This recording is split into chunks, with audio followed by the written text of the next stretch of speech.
There is no hierarchy of art. By saying this, I want to counteract the belief that any form of artistic expression possesses a higher intrinsic value than another.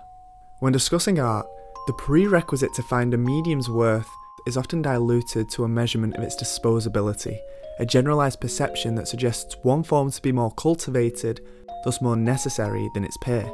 And of course, the conflict of cinema versus television is where this notion emerges most frequently. The idea that television is an expendable form, I believe, needs to be eradicated, because the anatomy of the televisual medium is endowed with methods of storytelling unobtainable in film. For example, the clearest benefit of a serialised story is length. More than cinema, television can grow in complexity over a longer lasting period. A character isn't confined to a 2-hour tale, and their intricacies can thus blossom with patience. However, what may not be instantly recognised as a crucial storytelling device is the episodic nature of television. A consortium of 3-act structures inside of a larger 3-act structure, much like chapters in a novel, can imbue a lyrical quality to a story, wherein themes and ideas are found through repetition and re-emergence. Few shows have a reliance on this method of storytelling, even fewer in which every episode will be circumscribed to a unique story and universe. Yet beneath the main narrative it constructs, it's inside this melting pot of individual stories that we can discover the identity of Cowboy Bebop.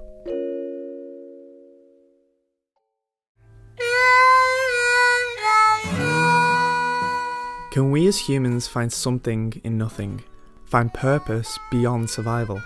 These ontological thoughts that plague us make up the same existential drift our characters repeatedly find themselves in, and it's what is most significant to the journey of Cowboy Bebop. Its science fiction setting following a crew of bounty hunters and their unique adventures is all peripheral, because when we dissect the whole piece rather than analyse each separate episode, the series becomes a metaphysical expression of how people overcome their lives, particularly the lingering grief that comes along with them. Bebop offers a unique portrait in the manner in which life plays itself out. It's less of a linear path towards a goal, more of a haze that we must venture through without any guidance. Because the sad reality of Bebop's story is that our cast of characters are lost in the cosmos without any justification for why they live, other than to exist. And the only recurrent theme that provides any kind of motive for them is the reconciliation with one's past. This is what I paid, yeah, for being too gung-ho and running ahead of the game. You get the point? I don't want to do this, Jet. Then why are you? Let's just say my past is catching up to me. Yet why deliver it in such episodic fashion? The compendium of episodes, rather than forming a continuing arc, is comprised of individual plots. Whether hunting a chess master or a computer hacker, the basic formula for Bebop remains consistent. We're introduced to a bounty, the crew pursues them, the episode concludes. Admittedly, this is a layman's description, because when we examine the essence of Cowboy Bebop, we discover this episodic formula servicing something very transgressive. Understanding its structure is the first step to discovering meaning in Cowboy Bebop. Although each episode focuses on a new character or plot, the stories themselves have no direct association to the narratives of our main protagonists. And though the colourful crew of Spike and Company is the one consistent element of the series, the real subjects of each episode are only viewed through their lens. Our characters are typically the secondary facets in the story presently unfolding. They're either the obstacles that must be overcome, or more often than not, are merely involved through circumstance. Hang on to this! Huh? Meet me tonight, no, tomorrow night at the cathedral on the edge of town. What? Hey, wait! There he is! Get him! Our protagonists are made to be distant to the events from the outset, because as important as these stories may be to the subjects directly involved, to our characters, these stories don't matter. Why? Because each of our protagonists has a past they hold on to dearly, a past ever present in their mind, which isolates them to a world where only their concerns are relevant.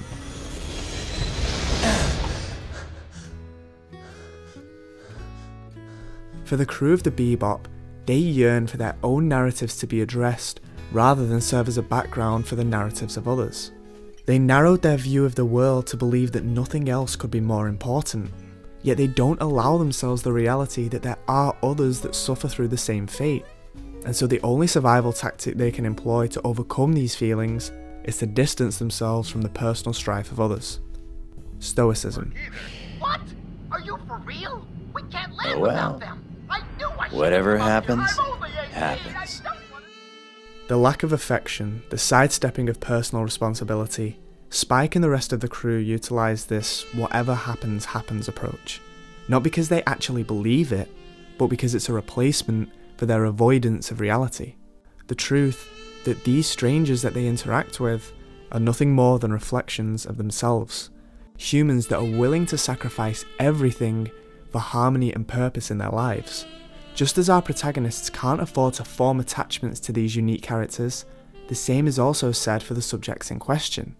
They aren't concerned about the struggles of our protagonists because every person that we see is living an existence forged by their pasts, and they do anything to make things right.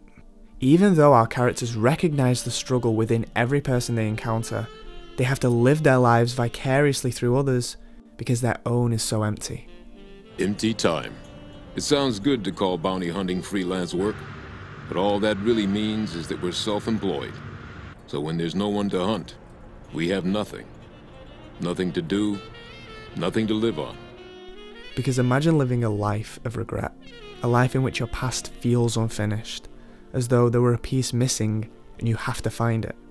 Our characters are unable to live with purpose in the present because of the sorrows chaining them to their past.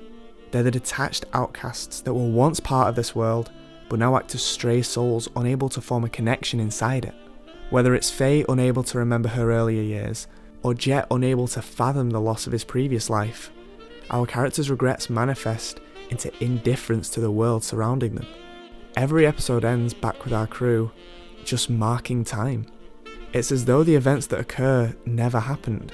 They already feel so distant, and because of the series' episodic nature, are never mentioned again. Our characters don't want to acknowledge the hardships of others, because they can't risk opening themselves completely for fear of even further misery. Their past is the priority, and it's hard to put anything else first when you already live with so much sorrow. I'm not going there to die. I'm going to find out if I'm really alive. I have to do it, Faye. The constant search for purpose is the summary of our characters' lives, which means an endless urge to impose meaning in each insignificant day-to-day moment. Bertrand Russell once described philosophy as a no man's land, that which isn't currently known. And to me, this is the most apropos description of Cowboy Bebop's depiction of how we journey through life. Although saturated with ennui and silent moments of contemplation, the grandiose ideas dispensed through Cowboy Bebop are done in a manner that seems unfulfilling and almost incomplete.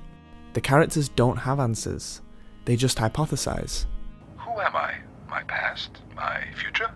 These are questions every human asks at least once in their life. Does the show work on the theory of Kant that we're all selfish? I'm gonna go look for my woman. You can go look for the other one. Or does it propose a more humanistic view of us? What's your price to keep from leaking this thing to the press? Just leave the old guy alone. Call off the bounty hunters. That's all we ask. These constant contradictions and questions suggest that any philosophy our characters implement is never consistent, and it leads to the show's brutally honest reminder that no matter how much we convince ourselves, the majority of our lives are lived without purpose. There is no unifying belief that makes everything connect. The truth is often the simplest answer. But I still don't know why it carved pictures of weird creatures and all. What in the world was that all about, huh? That's easy. It was lonely, so it drew some friends. But our characters act as though if they keep searching, perhaps they will discover life's greater purpose, because they fear to acknowledge that they've built an existence fused to their past, and that until that point, all they do is wait. Wait endlessly for something or someone to make everything okay again. Thus, they'll fabricate an individual philosophy as a way to avoid this truth.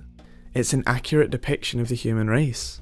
We'll do anything to find meaning in the meaninglessness, because the truth of the matter is that as humans we typically have only one goal in our minds, finding that one connection that makes us feel whole, and everything up to that point is devoid of any true meaning.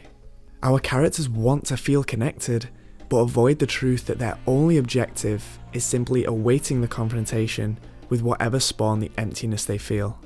Men only think about the past right before their death, as if they were searching frantically for proof that they were alive. Eventually, our main characters are confronted with their past, and at these moments, their behaviour radically changes. Much like the rest of the inhabitants within this universe, they become willing to abandon everything in pursuit of it. Their passivity dissipates, revealing their vulnerabilities and their true nature. You think I'm vicious? You don't know what vicious is! And this sudden 180 in attitude tied to the episodic vision of the show reveals Cowboy Bebop's true message to the audience. We followed the stories of various characters, which in the larger picture may first seem meaningless. However, if we consider how this episodic format is thought of in the mind of our main character, it's reflective of what most of our lives are, a singular sequence of unrelated events that affect us indirectly. The subjects of each episode serve as a separate entity to Bebop's overarching narrative.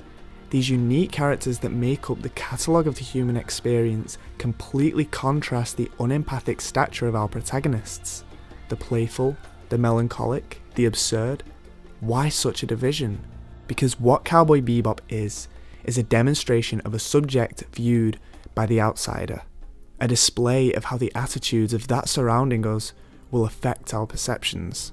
Our main characters were constantly surrounded by others who were able to confront their pasts, while they were still searching for their own catharsis. The subversion is that each episode isn't circumscribed to its own universe. To our characters, every episode accumulated as one single event, creating a mindset in them that clearly the past was something which had to be reconciled with. To the audience, we saw an episodic formula. To the characters, it was all one giant episode. In each unique plot, they saw a continuous, unchangeable pattern of the different way people confront their lives, and creates this mosaic in which our protagonists were able to gain an objective glimpse at the unpredictable nature of life to others, and one that will be reflected upon with an almost grim nostalgia. Oh, Ed, anything but blue. But when they themselves finally are able to confront their past, what happens? They no longer have this objectivity, because they view everything through a sole egocentric view. They finally become the subject of the story, something they've longed for through the entire series. But then, who becomes the outsider? Us.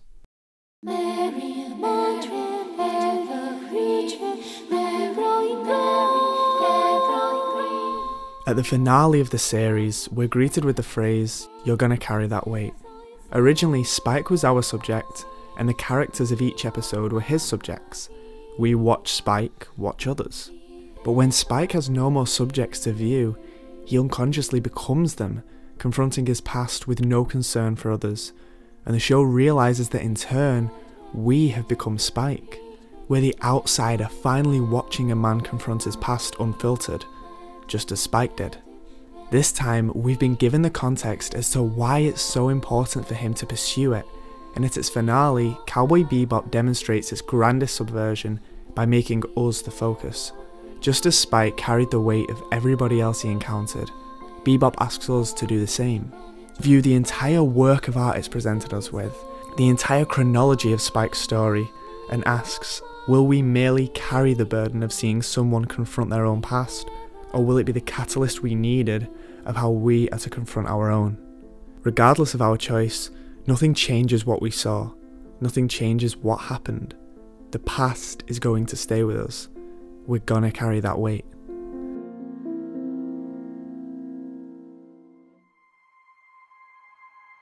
For me, the entire message of Cowboy Bebop can be summed up at the end of the episode Jupiter Jazz. Our heroes didn't succeed in what they aimed to achieve, and so they must wait, and until their next opportunity, it's nothing more than survival. But there's nothing wrong with this. Cowboy Bebop never displays pessimism in this lack of meaning in life, because it teaches us that although the universe doesn't owe us purpose or hope, we're still the creators of our own destiny. Every single person you encounter has a past, has suffered more than just ourselves. But the truth is, if we want to live a life where we create our own meaning, we must accept our pasts, because if we hold on to them, they'll chain us to a tunnel vision of life. Even when this was explained outright to Spike, he wouldn't accept it. Yeah, I understand. As if.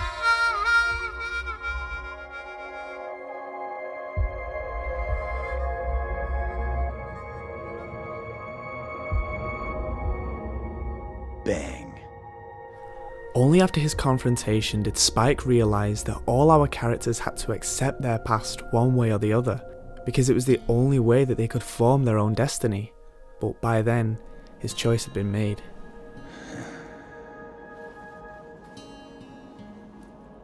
Bang. The final image of Bebop offers a sense of finality.